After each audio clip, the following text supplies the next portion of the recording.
In my last video, I searched through $1,000 worth of older US silver. I also mentioned in that video that my junk silver dealer offered me up a $100 bag of small cents and some nickel stuff. Today's video is part 2 of that person hunt, and we're gonna see what's in this big old bag of old US coins.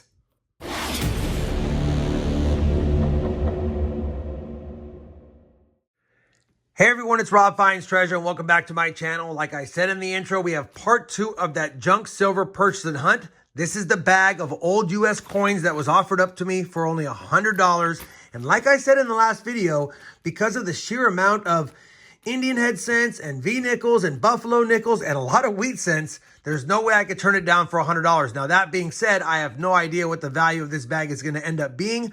I would imagine it's going to be north of $100 just in the sheer number of Indian head cents that's in this bag. What I plan on doing for this hunt is dumping this out. And at first, we're going to get all of the nickels sorted to the side, all of the Indian head cents sorted, and the wheat cents sorted. If we happen to have other stuff, because I believe I actually saw a 2-cent piece somewhere in here, we'll have to find it, but we'll have that kind of stuff put to the side as well. There's a lot to get through, a lot to do, so I'm going to cut this intro short. We're going to dump out this bag and get to sorting. Stay tuned for a big bag dump out.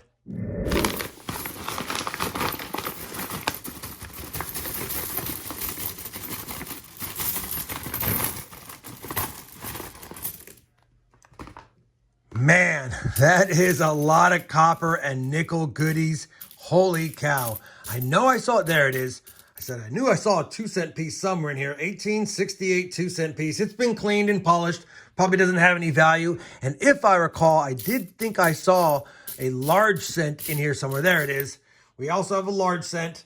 And that's going to be, oh, it's an older one. 1837. We'll take that. So a couple of side finds already. But let's go ahead and get this sorted. I think for now, I'm just going to get them all sectioned off for nickels and then the Indian head cents and the wheat cents. So let me go ahead and do that, and I'll be back in a second. Unless I see something fantastic along the way, we'll go ahead and get that done first, and I'll be back in just a moment. Actually, I'm back because I was getting ready to do the sort, and I noticed that I saw, where is it? Right here, a flying eagle cent. Was not expecting to see flying eagle cents in here. 1857 with pretty good detail. So we already have another side find, and I thought I saw another one somewhere else, but maybe I can't see it now. Oh, there it is, right in front of me.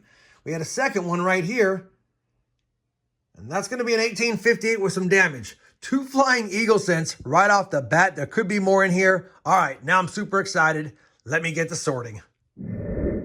Well, this is the first sort so far. That's all the wheat cents, a lot of them. And there could be some memorial backs in there because I did find 4 memorial backs while I was sorting. And of course, there could be some more in there. But that's a lot of wheat cents. Didn't look at any dates necessarily, but that's a lot to go through.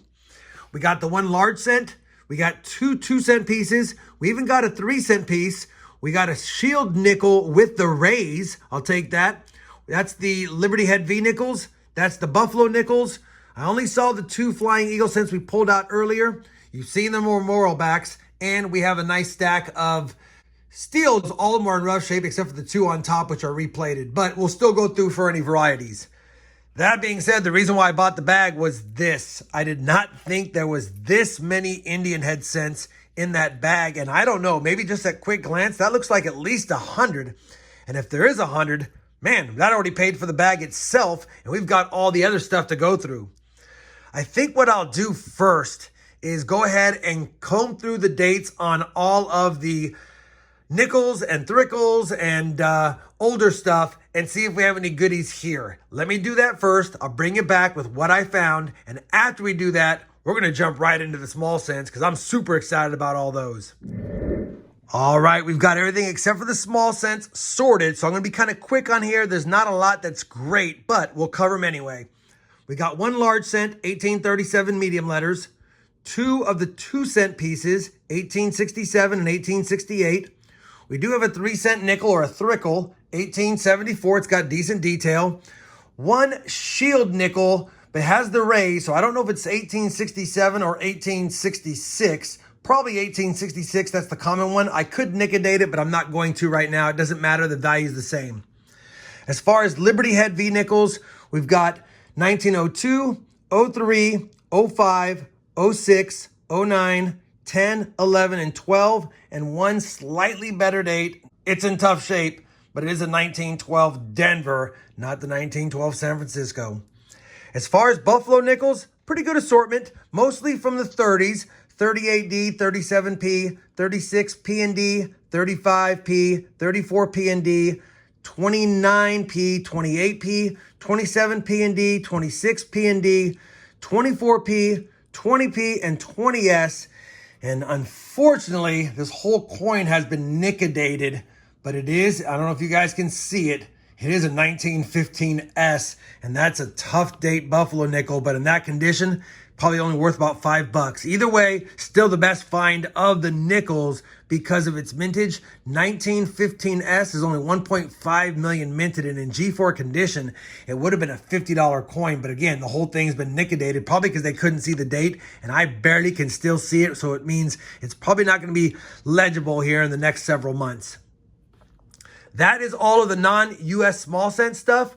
Obviously, we have the Flying Eagles and the steel cents to comb through, but I want to get right into the Indian head cents next. There's quite a bit in here. I have them all in this little jar. We're going to dump them out and get them sorted after I get these cleaned up. I'll be back in just a second with the Indian head cents. Well, I'm about halfway through this Indian head sort. That's the 1900s, the 1890s, the 1880s so far. And I have a 1908 here, and I flipped it around, and there's an S mint mark. There's an S mint mark. I'll have to make sure it's a legit 1908 S, but man, if that's a legit one, that's about $100 by itself almost. Unbelievable. Heck of a find. We'll add it to the other 1908. Matter of fact, I'm going to put it up top so I can look at it here in a second. I'm going to get back to the sort, but if that's legit, that's a great find. Well, we've got all of the Indian head cents sorted, and we pretty much have them all from 1880 to 1909. We're missing a handful. We don't have the 09S or the 09. We do have the 08S, and at first I was concerned because the mint mark is definitely to the right under the wreath, and I thought that might be a problem, but when I checked PCGS examples, that's where it is. It's offset on some of the dies to the right. So based on the die markers, I think that's a legit 1908S. That is the find, or one of the finds of the bunch. We have the 07, 6, 5, 4, 3, 2, 1, 1900. Then we have 99, 98, 97, 96, 95, no 94, 93, 92, 91, 90, 89, 88, 87, 86, 285s, and take a look at this 1885. It's got great details, probably a low VF, maybe VF 25. So I'll definitely take that. That's a beauty. And then we don't have 1884, but we have 1883, no 82, 81s, but we do have 80. As far as the earlier ones, we definitely have an 1874. It's in rough shape, but I'll take it. And then a much better date as well. It is trashed, but 1872. Legible date, legible details. It does have some damage on it, but man, I'll take that. I think in 1872 is about a $100 coin in G4 condition. Even though this one's not G4, that's still a nice find nonetheless. And then we even have an 1867, almost completely slicked out. And of course, you saw the two different Flying Eagle cents. What I have to do now is comb through this and get the best of every year, and not even, I would say mint, but we only have one 08S. But I need to go through all of these and see if any upgrade my collection. And then just like I did for the V nickels, I didn't show it, but I put together a V nickel set here. I'm going to put together an Indian head set of the best ones of every year in mint as well. Let me go ahead and do that really quick, and I'll be back and let you know what I got. And then we'll move on to the wheat cents. All right, we've gone through all the Indian head cents. I made a nice little set of 25 different dates. These are the best of every date that we had duplicates of. I was able to upgrade that 1885 that I showed earlier in my set. The 1908S doesn't upgrade, and I made a couple of little side sets here as well. So we have 25 there. The rest of them are rolled up in here. Looks like we had about 90 or so Indian head cents in that bag, and I'll take that all day. So now that we finished the Indian head cents, we've got to move on to the wheatback cents, and hopefully we got some good dates in there as well. I'm going to quickly check for any varieties on all these damaged steel cents and probably just throw them in the jar because if they're damaged as much as many of these are, they don't really have any additional value. Of course, we'll check for any varieties just in case. After I do that, I won't give a wrap up unless I find something. I'm going to start the sort on these. And if I find any better dates as I'm sorting, just like I did the 08S, I'll bring you guys back in. Well, we finished the sort and I didn't bring you back in even though I saw some better dates because I wanted to get this done. This took some time. That's the 50s. That's the 40s. Only that many 30s and 20s. That's the teens. We actually had 5 from 09, which I'll get to. And we had one more Lincoln Memorial copper cent.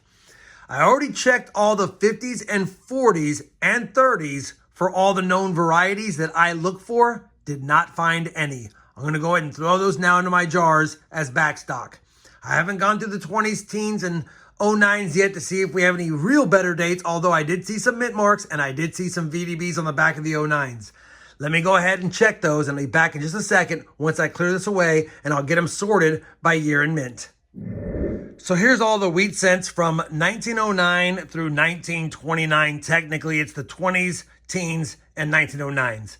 I do have one that I cannot make out. I'm pretty certain it's probably a 1918, could be a 17, but either way, I don't see a mint mark and it's heavily damaged. We have one from 1928. We have a 1920 and a 1920S, not in that bad a shape, I'll take that. 2 1919s, a handful of 1918s, and a 1918 San Francisco. We have 2 17s, a 17 Denver, and a couple of 17S's. That's the best of the couple that we had from 17S. A 1916, a 1916 Denver that has been cleaned and has corrosion. A 1915 and a better date, 1915 San Francisco. Looks like it might be original, so that's always a good thing. A 1914. It would have been nice if it had the Denver mint mark, but it's just a 14 Philly. That's common. A 13P and a 13D. A 12P, no 11s, a 10P. We have 2 1909s. They're both corroded. They don't have the VDB that I can see. And we had 2 1909s. VDBs in pretty decent shape. We actually have a third one that I'm going to get to in a second. But we have 2 1909 VDBs, Philadelphia minted. I mean, these are probably $10 coins each. And I do have a 1909 VDB under the scope because when I was checking it for the VDB to make sure it was legit and looking at the mint mark area, I noticed we had some doubling at the date on the 1-9 and on the 0. So then I slid it over to Liberty. And sure enough, we have the doubling on Liberty. And there's 2 different DDOs you want to look for in 1909. Philadelphia with the VDB. And I brought up Variety Vista. And this is known as the 1101. The 1101 has doubling at the date that I showed you, even on the 0 in 1909. But definitely you can see it heavily on the B, E, R, T, and Y. And so when I bring up my coin, we've got the doubling at the date, the 1-9 and the 0. And again, when I slide it over to Liberty, you can see we have doubling all on Liberty here. And it matches the die markers. Now, some of them have a die scratch. Mine does not have the die scratch or the die crack. Mine is not going to have that. So some of them have a smaller crack there, all the way up to a heavier crack like that one. But in the first stage, there is not going to be one. So I'm 90% certain I have the 1909 VDB FS 1101 DDO. And to be honest, it's not in that bad a shape. Probably a good XF 45 in brown. And so that puts it close to around, what is that, $60 to $75 coin if I wanted to get it graded. I may or may not. I'm going to take a little more time to think about it, but that's definitely a good find. That is the find of all of them, and it's the best 1909 that we had. So can't get mad at that. Again, there's nothing really that fantastic here. Most of this stuff's in really rough shape, probably pulled out of a collection book, but we do have some 1909s. We do have a DDO. We do have some S-minted stuff. I'm going to take what I can get. This is just all bonus, especially after what we've already got in that bag. And to think that I only paid $100 for it, man, I came up big time on that. And that's why I appreciate my silver dealer. He knows I buy a lot of stuff like you saw from the other video and all the videos I've done in the past. So he definitely hooked me up with a nice bag and a bag that I can definitely use for rounding out my collection and maybe offering up some stuff down the road. Hopefully you guys enjoyed that big old bag being searched with me. If you did, I definitely would appreciate that thumbs up. And as always, everyone, happy hunting and thanks for watching.